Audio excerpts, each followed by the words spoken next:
Olá, hoje iremos falar sobre o CITREP relacionado à Semana Epidemiológica 22, que corresponde aos dias 25 a 31 de maio.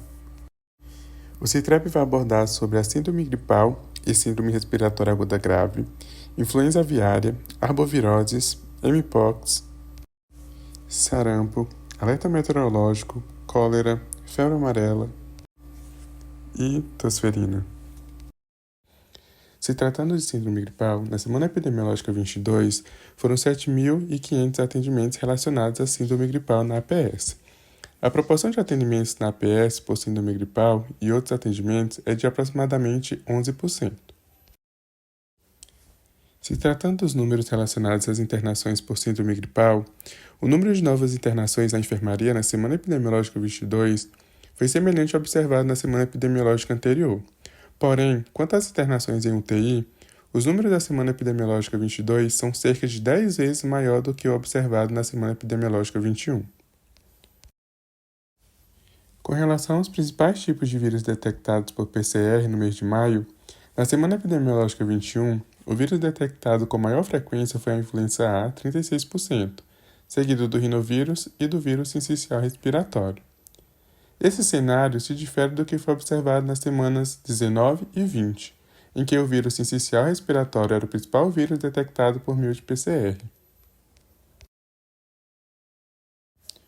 Se tratando do número de casos entre crianças, adultos e crianças por subtipo viral, indivíduos com idade de até 10 anos é predominante no vírus sincicial respiratório e no rinovírus.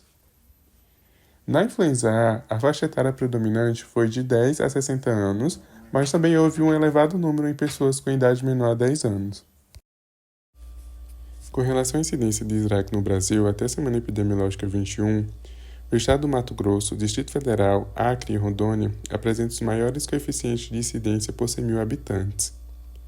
Os estados da região do Nordeste apresentam os menores coeficientes de incidência, ao contrário dos estados das regiões Centro-Oeste, Sudeste e Sul. Com relação ao nível de atividade e tendência de SRAG no Brasil até a semana epidemiológica 21, considerando o nível de atividade nas últimas 2 semanas, a grande maioria dos estados estão em alto risco, nenhum estado se encontra em baixo risco e apenas os estados do Piauí e Alagoas se encontram na faixa de segurança. Considerando a tendência de longo prazo, apenas o Distrito Federal, Pará, Piauí e Rio Grande do Norte possuem tendência de estabilidade. Todos os demais estados do país possuem probabilidade de crescimento maior que 95%. Com relação à incidência e mortalidade média nas últimas 8 semanas epidemiológicas, mantém-se o cenário típico de maior impacto nos extremos das faixas etárias analisadas. A incidência segue maior em menores de 2 anos e a mortalidade maior para acima de 65 anos, embora a mortalidade dos menores de 2 anos ainda esteja aumentando. Em se tratando da Covid-19, nas últimas 4 semanas epidemiológicas, as regiões Centro-Oeste e Sul apresentam um coeficiente de incidência acima de 120 casos por 100.000 habitantes. Por outro lado, avaliando a incidência por estado, o estado de Minas Gerais apresenta a maior incidência das últimas 4 semanas, seguido dos estados da Bahia, São Paulo, Paraná e Rio Grande do Sul. Acerca dos dados de influenza aviária de alta patogenicidade nos Estados Unidos, a semana epidemiológica 22 é a primeira semana sem novos rebanhos afetados desde a semana epidemiológica 12.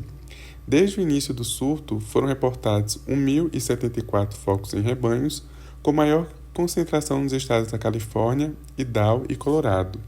A Califórnia lidera em número de casos, somando mais de 700 registros.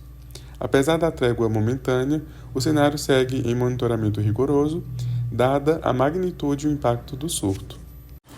O monitoramento de águas residuais funciona como uma vigilância sentinela ambiental, permitindo detectar precocemente a circulação da influenza aviária antes mesmo que surtos em aves sejam identificados. Em relação à presença do H5N1 em águas residuais, na semana entre 18 e 24, foram encontrados 17 focos positivos, compreendendo 5% das amostras. As amostras positivas foram encontradas nos estados de Oregon, Alasca e Nova Jersey. Acerca da vigilância de IAP no Brasil, no mês de maio percebe-se um aumento acentuado no número de investigações realizadas. Esse número se dá principalmente pela presença de focos positivos, sendo necessário reforçar a vigilância nesse período. A média de investigações por mês no ano 2025 sobe para 96 com um desvio padrão de 30. Nas últimas semanas epidemiológicas, o monitoramento de focos de influenza aviária de alta patogenicidade segue ativo. Na semana epidemiológica 21/2025, foram realizadas 66 investigações, com coleta de 28 amostras e confirmação de 2 focos positivos. Em um segundo bloco de ações, outras 46 investigações e 17 coletas foram realizadas, com 3 investigações em andamento e 100 novos focos positivos nesse grupo. Já na semana epidemiológica 22, foram registradas 17 investigações, com coleta de 8 amostras e confirmação de mais 2 focos positivos. O Estado do Rio Grande do Sul alterou medidas de combate à propagação da gripe aviária em Montenegro. A partir desta sexta-feira, dia 30/5, as barreiras sanitárias contra a gripe aviária em Montenegro passaram a ser móveis. A mudança ocorreu porque a situação do vírus está controlada e não há novos casos. Também houve mudança nas vistorias em propriedades rurais. No dia 28/5, em nota oficial, o mapa atualiza mais informações sobre a suspensão das exportações brasileiras. Até a última semana, um total de 23 países suspenderam totalmente as exportações de carne de aves no Brasil. Esta semana, Kuwait suspendeu a importação de carne de frango de todo o território brasileiro. 17 países suspenderam estritamente ao estado do Rio Grande do Sul e apenas 2 países suspenderam as exportações limitadas ao município de Montenegro. Segundo informações do portal Metrópolis, o zoológico de Brasília foi fechado por suspeita de casos de gripe aviária. 2 animais morreram no zoológico, sendo um pombo e um pato. A Secretaria de Agricultura do Distrito Federal, a SEAGDF, esteve no local para fazer uma inspeção. Ainda não há informações sobre até quando o zoológico ficará fechado. O governo de Minas Gerais decretou, nesta terça-feira, dia 27 de maio, situação de emergência sanitária animal em razão do risco de disseminação da gripe aviária no estado. A decisão foi tomada após confirmação de casos de IAP em aves ornamentais criadas sem o objetivo de consumo humano, na Grande BH. Tratam-se de 2 gansos e uma espécie de cisne negro silvestre, mantidos em sítio na cidade de Mateus Leme e não em uma granja comercial. No que se refere à dengue no Brasil, até a semana epidemiológica 21/2025, o estado de São Paulo registrou a maior incidência, seguido do Acre, Paraná, Goiás e Mato Grosso. Até a semana epidemiológica 21/2024, 10 estados brasileiros apresentaram coeficiente de incidência superior a 900. Em 2025, somam 4 estados que se mantiveram com uma incidência acima de 900 casos por 100 mil habitantes. Já nas últimas 3 semanas epidemiológicas do ano atual, o estado do Rio Grande do Sul apresentou o maior coeficiente de incidência, seguido do Paraná, São Paulo, Goiás e Mato Grosso do Sul. Os maiores estados da região Sul, Sudeste e Centro-Oeste apresentaram coeficientes de incidência abaixo de 50 casos por 100 mil habitantes, assim como nos estados da região Norte e Nordeste. Quanto aos óbitos de dengue, até a semana epidemiológica 21, o estado que mais registrou óbitos foi São Paulo, com 635. Logo em seguida veio o Paraná, com 86, e Minas Gerais, com 73. Uma vez que o estado de São Paulo possui o maior número de casos acumulados de 2025, é esperado que ele apresente também o maior número de óbitos. Quanto aos óbitos registrados nas últimas 3 semanas epidemiológicas, os estados com maiores estatísticas foram São Paulo, que registrou 6 óbitos, Rio Grande do Sul, 2 e Paraná, 2 óbitos.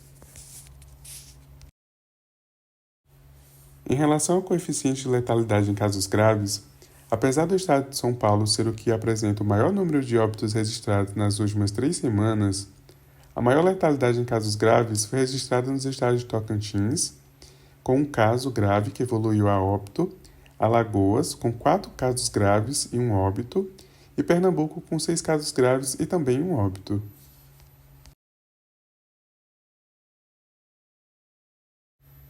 Em se tratando da chikungunya, até a semana epidemiológica 21, O Brasil possui 65 mil casos prováveis e 80 óbitos confirmados.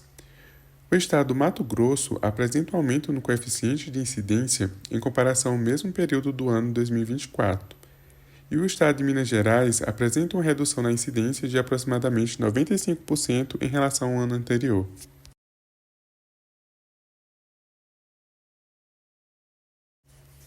Quanto aos casos de Europush, houve um aumento de aproximadamente 5% nos casos desde a semana epidemiológica anterior. O Espírito Santo continua sendo o estado com maior número de casos, com 5.942, seguido do Rio de Janeiro com 1.570. Porém, o estado de Minas Gerais se destaca com um aumento de 47% em relação à última atualização dos dados. A quantidade total de casos atualizados até a semana epidemiológica 20 está menor do que no mesmo período do ano anterior. Porém, o ano 2025, até o momento atual, já apresenta 73% do total de casos do ano 2024. Em relação à situação de mpox no mundo, da semana epidemiológica 21 para a semana epidemiológica atual, foi observado um aumento de 6% nos casos confirmados em laboratório e um aumento de 3% nos óbitos. Os países mais acometidos continuam sendo os mesmos: República Democrática do Congo, Uganda e Burundi. Quanto à situação na África, a República Democrática do Congo segue sendo o país com o maior número de casos confirmados, 8.398 até o momento, um crescimento de 4% em relação à semana anterior. Nas últimas 6 semanas, a Serra Leoa foi o país que mais notificou casos, com 2.898, e também foi o país com maior registro de óbitos nesse mesmo período, com 13 mortes provocadas por mpox. O Brasil possui no ano 2025 457 casos confirmados de mpox, 340 casos suspeitos, 40 casos prováveis e um óbito. A grande maioria dos casos acontece em pessoas do sexo masculino, que estão na faixa etária de 30 a 39 anos, seguido da faixa etária de 18 a 29 anos. É preciso que o sistema de saúde se atente à população que está mais susceptível a adquirir essa infecção e realize as medidas necessárias para o seu controle. Com relação à febre amarela nas Américas, são até o momento 295 casos, 16 a mais do que a última atualização, 125 óbitos, o que representa 42,3% do total de casos da doença. Com relação aos casos de cólera na Angola, até a semana epidemiológica 22 de 2025, são 23.143 casos, envolvendo pessoas com idades entre 1 e 100 anos. Desses casos, 12.534, 54%, são do sexo masculino e 10.609, que representa 46%, do sexo feminino. Foram confirmadas 693 mortes, sendo 281, 41%, ocorridas fora dos hospitais e 412, que equivale a 59%, dentro dos hospitais. As idades das vítimas variam entre 2 e 85 anos.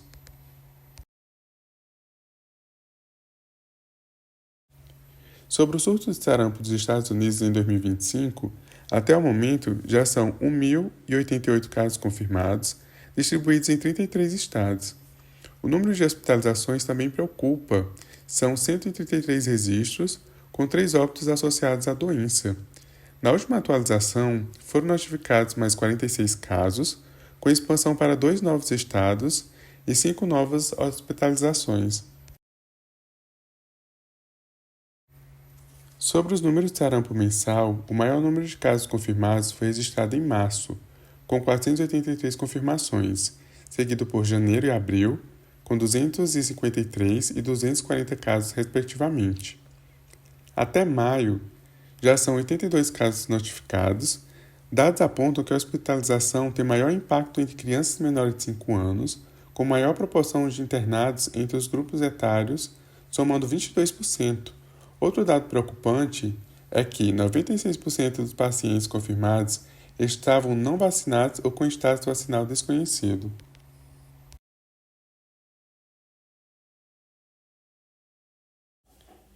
No Peru, em especial Loreto, na selva peruana, o cenário atual configura um surto de coqueluche. Esse evento teve início na província de Daten del Maranon que começou a espalhar rapidamente para Maynas, Iquitos, San Juan, Belém e Puntiana. Na região amazônica de Loreto, no nordeste do Peru, as autoridades estão enfrentando um grave surto que, até agora, matou 9 pessoas e infectou 490. O Gerasa confirmou a informação, detalhando que os mais afetados são as crianças de comunidades remotas com esquema vacinal incompleto. Em muitos casos, eles recebem a primeira dose da vacina, mas não a segunda dose de reforço.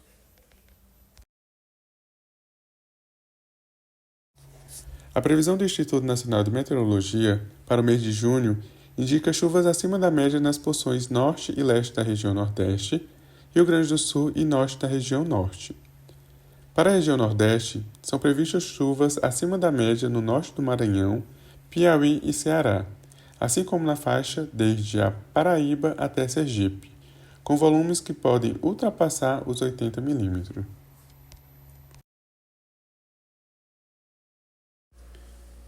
O nosso muito obrigado.